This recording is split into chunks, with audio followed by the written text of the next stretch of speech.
Hello class. आज हम discuss करेंगे आई डिफेक्ट्स अपने chapter 11 the human I and the colourful world में। कुछ आई डिफेक्ट्स हमने कल भी डिस्कस किए थे, जैसे colour blindness, night blindness, cataract. आज हम जो डिफेक्ट्स डिस्कस करेंगे वो डिफेक्ट्स होंगे रिफ्रैक्टिव डिफेक्ट्स। रिफ्रैक्टिव डिफेक्ट्स में अगर हम बात कर रहे हैं, इस कंडीशन में कुछ ना कुछ जो ऑब्जेक्ट, एक पर्सन है वो अनेबल होता है सी ऑब्जेक्ट को क्लियरली। मीन्स उसको जो इमेज ऑब्जेक्ट की दिखाई देती है वो कैसे दिखाई देती है, ब्लर दिखाई देती है। वो किसी भी कंडीशन में हो सकती है, या तो उसको पास का क्लियरली नहीं दिखाई दे रहा होगा, या उसको दूर का क्लियरली नहीं दिखाई दे रहा होगा, या दोनों ही कंडीशंस कभी कभी डेवलप हो जाती हैं एट ओल्डर एजेस। ठीक है, तो उन आई डिफेक्ट्स जो रिफ्रैक्टिव डिफेक्ट्स होंगे, उनमें जो पहला डिफेक्ट हमारा है वो है मायोपिया। सेकेंड डिफेक्ट हमारा है हाइपर मेट्रोपिया, और थर्ड हमारा डिफेक्ट्स है वो है प्रेसबायोपिया।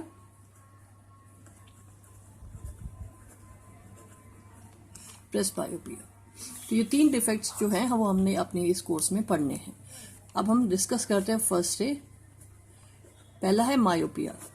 मायोपिया ऐसा डिफेक्ट है जिसमें कि जो एक पर्सन है वो जो नियर बाय ऑब्जेक्ट तो क्लियरली देख पाता है, लेकिन जो फार ऑब्जेक्ट है उनको क्लियरली वो नहीं देख पाता है। मीन्स उसका जो फार पॉइंट है वो क्या कह सकते हैं, डिफेक्टेड है।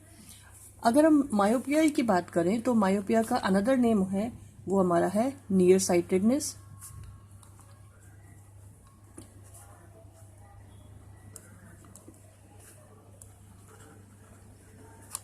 और दूसरा नाम है इसका शॉर्ट साइटेडनेस। दूसरा नाम है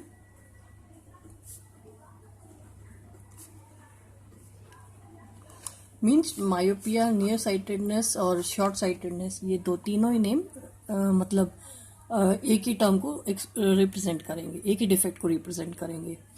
मायोपिया की जब हम बात करते हैं, इट मीन्स एक जो पर्सन है उसको नियर बाय ऑब्जेक्ट क्लियरली दिखाई दे रहा है, नाम से ही दिख रहा है। देखो, near sightedness, short sightedness means जो शॉर्ट डिस्टेंसेस को इजीली, शॉर्ट डिस्टेंस वाले ऑब्जेक्ट को इजीली देख पा रहा है, इजंट इट? और दूर के ऑब्जेक्ट को इजीली नहीं देख पा रहा है। इस कंडीशन में अब हमारे पास एक नॉर्मल ह्यूमन आई है, उसमें हमारे पास नियर पॉइंट था और फार पॉइंट था। जो कि एक नॉर्मल ह्यूमन बीइंग की बात करें तो नियर पॉइंट था 25 सेंटीमीटर और फार पॉइंट था क्या, इन्फिनिटी। मीन्स एक ये नॉर्मल ह्यूमन बीइंग की बात है। नॉर्मल ह्यूमन बीइंग में एक नियर पॉइंट 25 और फार पॉइंट इन्फिनिटी है। इसका मतलब मायोपिया कंडीशन में नियर पॉइंट तो उसका ठीक है, मीन्स उसको नियर के ऑब्जेक्ट इजीली दिखाई दे रहे हैं। मतलब एक ऑब्जेक्ट अगर 25 सेंटीमीटर पे रखा है तो उसको इजीली विजिबल है, क्लियरली विजिबल है, कंफर्टेबली। बट अगर वही ऑब्जेक्ट फार पॉइंट जो एक नॉर्मल ह्यूमन बीइंग के इन्फिनिटी पे रखा है तो वो उसको विजिबल नहीं है। मतलब वहां से जो उसकी इमेज बनेगी वो कैसी बनेगी, ब्लर बनेगी। ठीक है, तो इस कंडीशन में क्या होगा कि वो उस ऑब्जेक्ट को देखने के लिए या तो उसके पास जाएगा, अपने मतलब उसका टेम्परेरी करेक्शन करेगा। एक एग्जांपल लेते हैं। मान लो हमारी एक क्लास है, उसमें लास्ट बेंच पे एक बच्चा बैठा है और वो अपने स्पेक्स लाना भूल गया है स्कूल में। तो अब वो कहता है मैम बोर्ड पे लिखा हुआ मुझे दिखाई नहीं दे रहा है। इट मीन्स क्या है कि उसका जो फार पॉइंट है वो उसका डिफेक्टेड है। तो मैम कहती है कोई बात नहीं बेटा, आप आगे आके बैठ जाइए, आपको दिखाई देने लग जाएगा। मीन्स क्या किया, उसका फार पॉइंट टेम्परेरली क्या किया, करेक्ट किया, उसको उठा के आगे वाली बेंच पे बिठा दिया। अब उसको वो ऑब्जेक्ट क्लियरली दिखाई दे रहा है।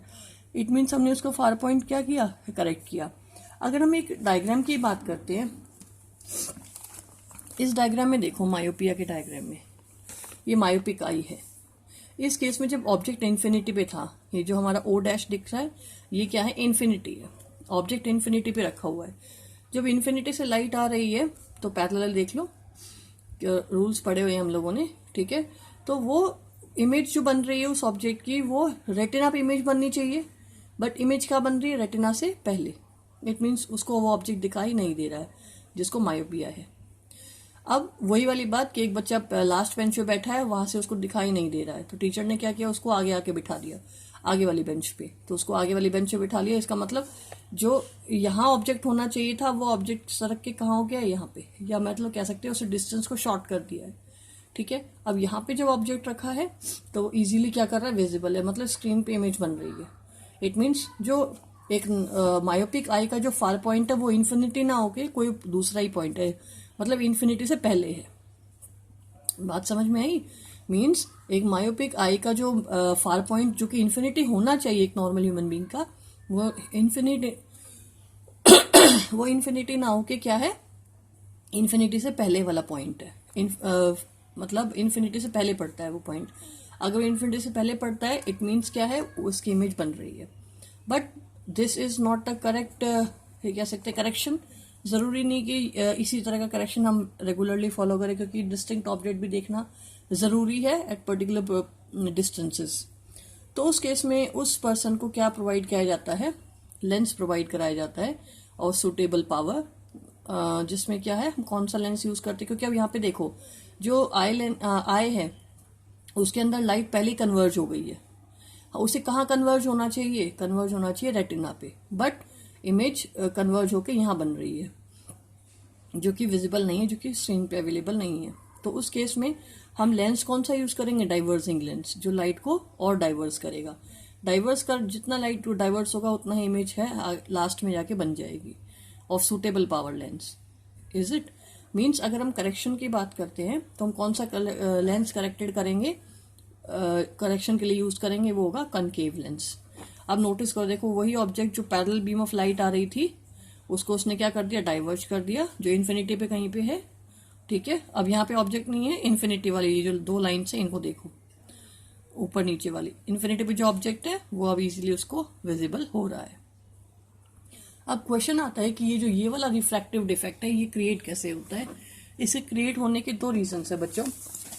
मीन्स अब हम यहाँ पे रीजन से पहले डिस्कस कर लेते हैं कि मायोपिया जो है उसमें क्या है कि object can see, nearby object see clearly, near by object जो है वो क्या है, easily can see easily, near by object can be seen by myopic eye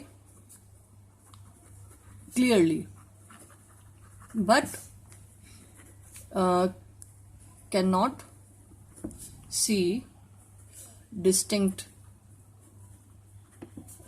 object, or distinct object you can say clearly।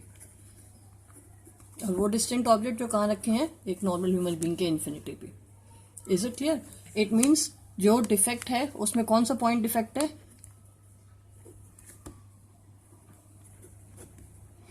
Point कौन सा defected है इसमें, far point defected है, फार पॉइंट है वो डिफेक्टेड है। Is it clear?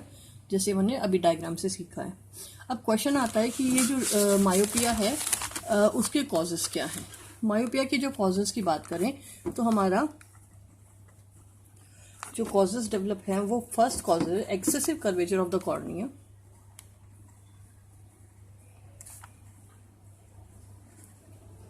Excessive curvature of the cornea. ठीक है, एक ये रीजन हो सकता है कि क्योंकि हमने कल ही पढ़ा था कि कॉर्निया है जो फर्स्ट पार्ट होता है का जो लाइट को रिफ्रैक्ट करता है, एंटर करवाता है लाइट के अंदर, तो फर्स्ट रिफ्रैक्शन यहीं से होता है, प्राइमरी लेंस भी हम इसे कहते हैं। अगर हम सेकंड बात करें, सेकंड है ये elongation of the eye ball, elongation of the eye ball. अगर हम elongation of the eye ball की बात करते हैं तो मीन्स आई का जो स्ट्रक्चर है वो थोड़ा एनलार्ज है, जिससे मैक्सिमम रिफ्रैक्शन उसके अंदर होता है, इलोंगेटेड है जिससे मैक्सिमम रिफ्रैक्शन होता है और वो लाइट है पहले ही कन्वर्ज हो जाती है। ठीक है, तो मतलब जो लाइट आई के अंदर मैक्सिमम लाइट कन्वर्ज हो जाएगी रेटिना से पहले, उसकी ये दो रीजंस हैं। ठीक है, हमने बात कर ली करेक्शन की। करेक्शन की बात करते हैं हम कौन सा लेंस यूज करते हैं, कॉनकेव लेंस, इजंट इट? तो हमने ये डिस्कस किया। अब एक बार हम इसको बुक से भी देख लेते हैं, हर लाइन इंपॉर्टेंट है। मायोपिया की बात करते हैं. Myopia is also known as near sightedness. A person with myopia can see nearby object clearly but can not see distinct object distinctly. ठीक है. A person with this defect has far point nearer than the infinity. अगर question आता है कहाँ कौन सा point defect है, far point defect है, और उसका फार पॉइंट क्या है, इन्फिनिटी से पहले पड़ता है. Such person can see clearly up to a distance of a few metres. If a myopia eye in a myopia eye, the myopic eye, the image of a distant object is formed in front of the retina. ठीक है. अगर question आता है तो myopic eye में image कहाँ बनती है, in front of the retina. ठीक है. उसके बाद and not at the retina itself. This defect may arise due to excessive curvature of the eye lens. Excessive curvature of the eye lens बोला जाए या excessive curvature of the cornea बोला जाए, आप दोनों मेंशन कर सकते हैं. ये भी करेक्ट है, और जो मैंने आपको अवेलेबल कराया है excessive curvature of the cornea, वो भी करेक्ट है. And elongation of the eyeball. This defect can be corrected by using concave lens of suitable power. ठीक है, ये हम डिस्कस कर लिया.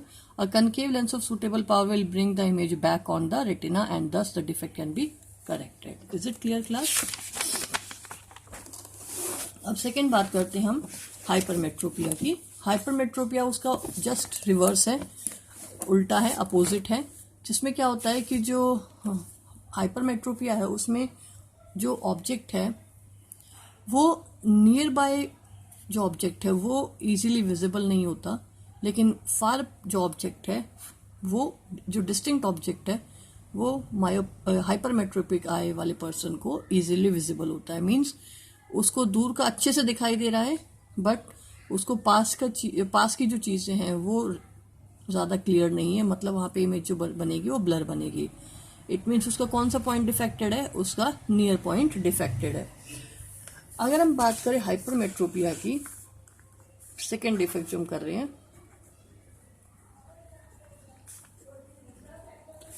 जब हम हाइपरमेट्रोपिया की बात कर रहे हैं, इट मीन्स नियर ऑब्जेक्ट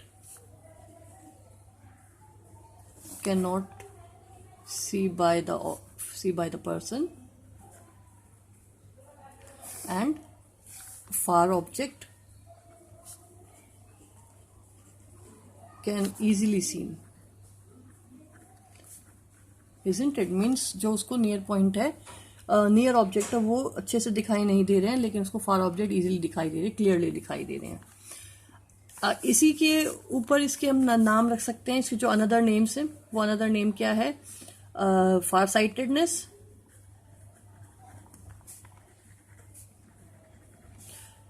और या कह सकते हैं हम लॉन्ग साइटेडनेस, दूसरा नाम है इसका.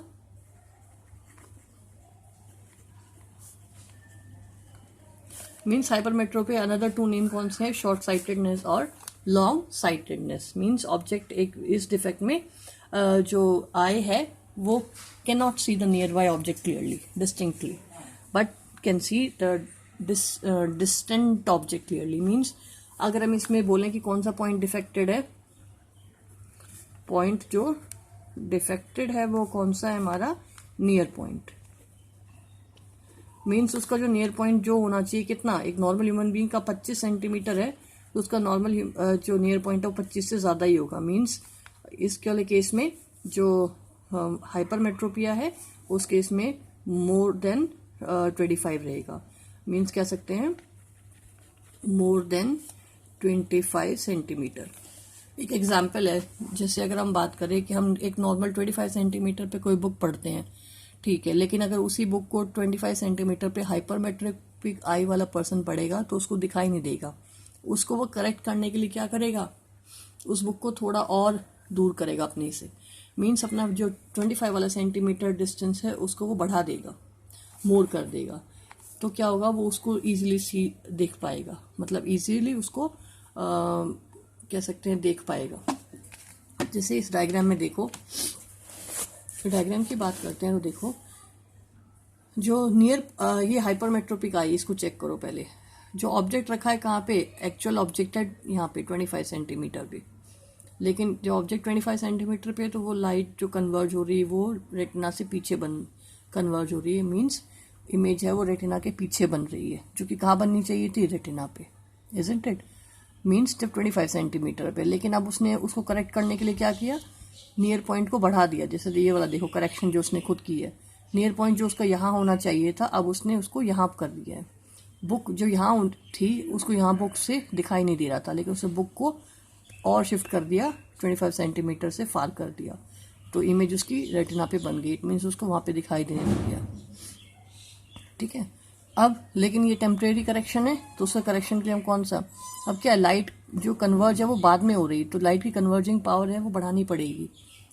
ठीक है, तो लाइट जो आई लेंस की कन्वर्जिंग पावर बढ़ानी पड़ेगी, तो उसकी कन्वर्जिंग पावर बढ़ाने के लिए हम कौन सा लेंस यूज़ करेंगे, converging lens, convex lens of suitable power. Convex lens जब हम यूज़ करेंगे तो जो इमेज बनेगी वो कहाँ बन जाएगी, जल्दी से लाइट कन्वर्ज होके रेटिना पे इमेज फॉर्मेशन हो जाएगा। ठीक है, तो इमेज है वो क्या बनेगी ऑन द रेटिना, और उसको वो ऑब्जेक्ट जो नियर बाय ऑब्जेक्ट रखा है वो भी easily, near by object at 25 centimetre वो भी इजीली दिखाई देगा। Is it clear?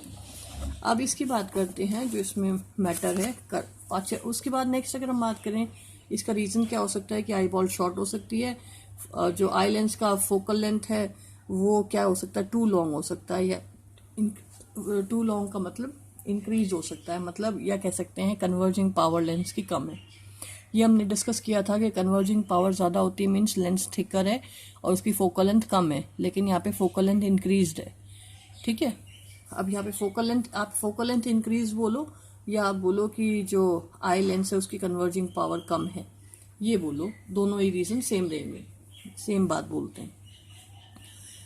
Hypermetropia is also known as farsightedness. A person with hypermetropia can see distinct object clearly but cannot see nearby object distinctly. वो जो person है उसको दूर का इजीली दिखाई देता है डिस्टिंक्ट वाला, लेकिन पास का इजीली नहीं दिखाई देता। The near point of a person is farther away from the normal near point.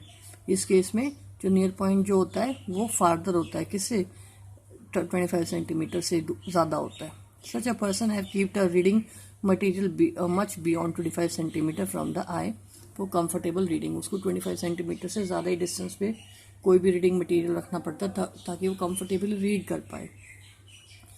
This is because the light rays from the closer object are focused at the point behind the retina, क्योंकि image कहाँ बन रही है, image वो converge कहाँ पे हो रही है, सारी की सारी लाइट मीट कर रही है बिहाइंड द रेटिना। ठीक है, this defect arises either because the focal length of the eye lens is too long, बता दिया मैंने कि जो आई लेंस का जो कर्वेचर है वो कम है, इसीलिए फोकल लेंथ बढ़ी हुई है। तो ये बोल दो, चाहे मैंने जो पॉइंट बोला वो बोलो आप।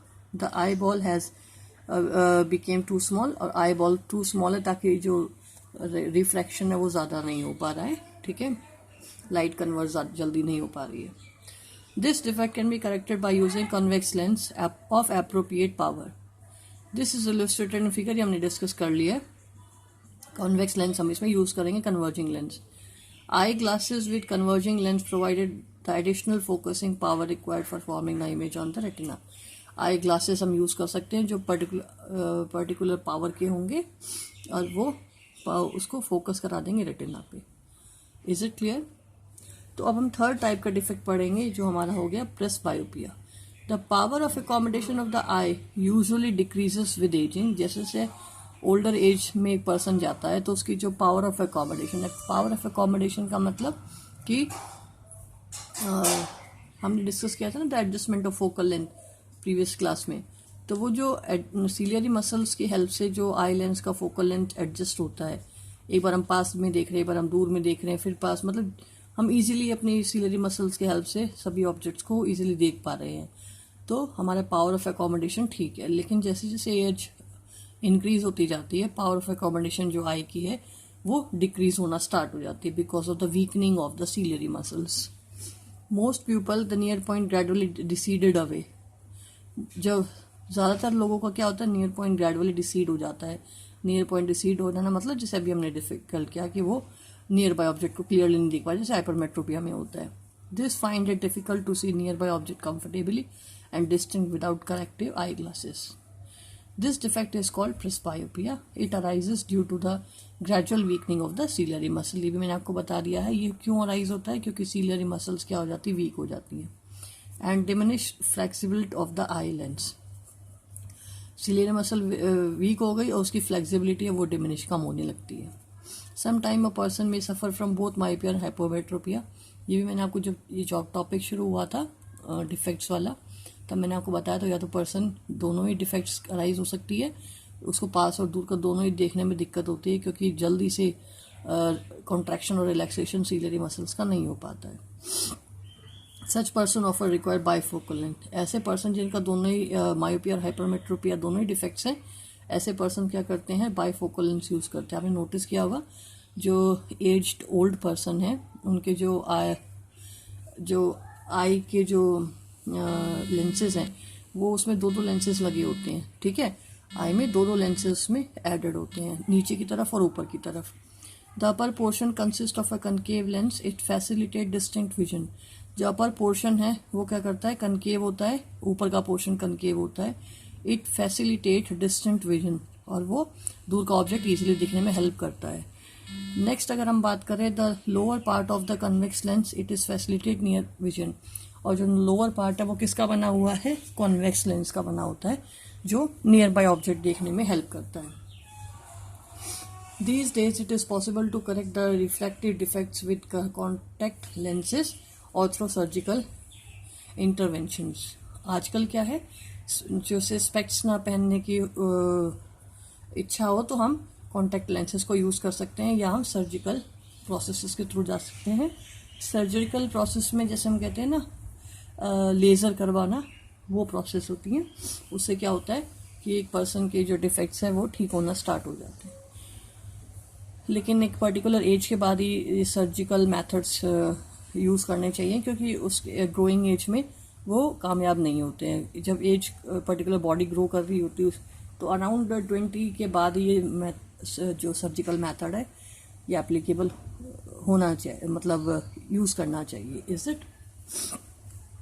इसका मतलब हमने थर्ड डिफेक्ट कौन सा पढ़ लिया, प्रेसबायोपिया। अब हम इन्हीं डिफेक्ट से रिलेटेड न्यूमेरिकल्स को सॉल्व करेंगे बच्चे।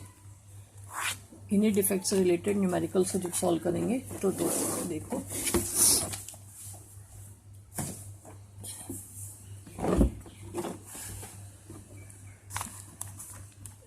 बच्चे, जब भी हमें न्यूमेरिकल सॉल्व करने डिफेक्ट्स वाले तो कुछ चीज़ें ध्यान रखनी है और न्यूमेरिकल इजीली सॉल्व हो जाएंगे।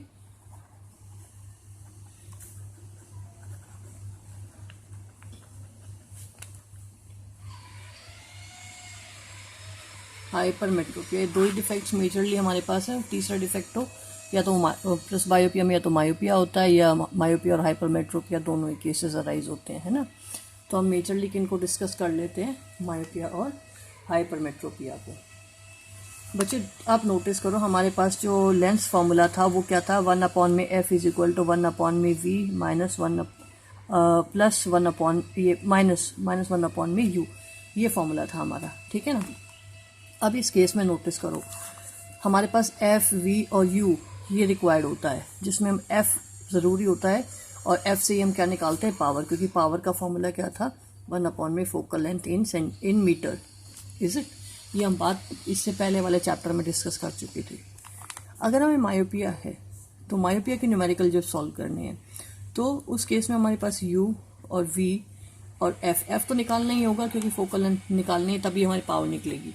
क्योंकि अगर हमारे पास फोकल लेंथ है तो हमें लेंस फॉर्मूले की रिक्वायरमेंट ही नहीं, सीधा वैल्यू निकालो power is equal to 1/f रख के, ठीक है। इट मीन्स यहाँ पे हमारे पास एफ निकालना होगा तो हम एफ की डिस्कशन यहाँ नहीं करते, यहाँ पे यू और यहाँ पे वी। हमें पता है बेटा साइन कन्वेंशन हम पढ़ चुके हैं, मैं यहाँ पे बना रही हूँ साइन कन्वेंशन आपके लिए। हम साइन कन्वेंशन पढ़ चुके हैं, इधर पॉजिटिव इधर negative, height of object positive, ठीक है, ये डिस्कस हम कर चुके हैं। इट मीन्स लेंस कौन सा हो, चाहे कन्वेक्स हो चाहे कनकेव हो, यही रूल्स फॉलो होंगे, ठीक है। अब नोटिस करने वाली बात क्या है, ऑब्जेक्ट हमेशा कहाँ रखना है sign convention according, on the left hand side. तो जो भी वैल्यूज़ होंगी वो नेगेटिव वैल्यू हमने करनी है, जैसे हमने प्रीवियस न्यूमेरिकल सॉल्व किया उसी तरह। इट मीन्स मायोपिया हो या हाइपरमेट्रोपिया हो, u is equal to minus की ही वैल्यू आएगी, ठीक है। और v भी हमने नेगेटिव ही लेनी है, यही यहाँ पे ट्विस्ट है। बस आप ये ध्यान रखना u और v दोनों की वैल्यूज आपको नेगेटिव लेनी है दोनों ही केसेस में। अब जो इम्पोर्टेंट बात बोलने वाली हूँ यू और वी की वैल्यूज के बारे में। जो यू की वैल्यू है, अब मायोपिया है, मायोपिया इट मीन्स क्या है, हम कह सकते हैं एक पर्सन है जिसमें क्या है, वो ऑब्जेक्ट उसको फार का इजीली नहीं दिखाई दे रहा, ठीक है, तो उसको कहाँ देखना है, ऑब्जेक्ट को फार पे देखना। तो इस केस में यू हमेशा इन्फिनिटी रखोगे, यू हमेशा क्या रखोगे, इन्फिनिटी, इज इट। और जो हमारा कह सकते हैं वी होगा, वी जो वैल्यू गिवन होगी वो होगी। जब तक ये बातें आप नहीं समझोगे ये क्लियर नहीं हो पाएंगी। मीन्स यू मायोपिया है, उसको दूर का देखना है, मतलब उसका ये वाला पॉइंट ठीक करना है, तो यू इन्फिनिटी रखोगे। और वी जो न्यूमेरिकल्स में जो कोई वैल्यू गिवन होगी वो आप प्लेस अप करोगे। Is it clear? नेक्स्ट अगर हम बात कर रहे हैं जैसे हाइपरमेट्रोपिया की, हाइपरमेट्रोपिया में क्या है, ऑब्जेक्ट उसको पास का नहीं दिखाई दे रहा है। इट मीन्स हमें ऑब्जेक्ट को कहाँ प्लेस कराना है, 25 सेंटीमीटर पे प्लेस कराना, तो यू उसका 25 होगा। और वी जो एग्जाम में कोई भी वैल्यू गिवन है, न्यूमेरिकल में कोई भी वैल्यू गिवन है वो यहाँ पे यूज अप होगी, ठीक है। पर कभी कभी एग्जामिनर ट्विस्ट करने के लिए दोनों वैल्यू, जैसे वैल्यू भी और 25 सेंटीमीटर दोनों दे देगा। ऑब्वियसली बात है, चाहे वो दे ना दे, यू 25 ही रहना है अगर हाइपरमेट्रोपिया है तो, ठीक है। ये आपको प्लेस करना है। It means infinity value negative रहेगी, वी वैल्यू नेगेटिव रहेगा, और वैल्यू गिवन वाली वैल्यू यहाँ रखनी है। ऐसे U V negative negative minus, मतलब यू 25 हो तो माइनस का 25 हो जाएगा, वी वैल्यू होगी वो भी नेगेटिव हो जाएगी। क्लियर है? बस ये ध्यान रखना, यू और वी दोनों वैल्यूज को आप नेगेटिव रखोगे बिना सोचे समझे। ध्यान रख लो कि आपको, क्योंकि इससे न्यूमेरिकल इजीली सॉल्व हो जाते हैं। अगर कॉम्प्लिकेशंस में जाओगे तो वो न्यूमेरिकल इजीली सॉल्व नहीं हो पाएंगे और मिस्टेक्स होंगी। इसलिए आपसे मिस्टेक्स ना हो, आप क्या करो, यू और वी की वैल्यूज को नेगेटिव रख लो, और जो यू है मायोपिया केस में इन्फिनिटी रखो, हाइपरमेट्रोपिया केस में उसको 25 सेंटीमीटर रखो।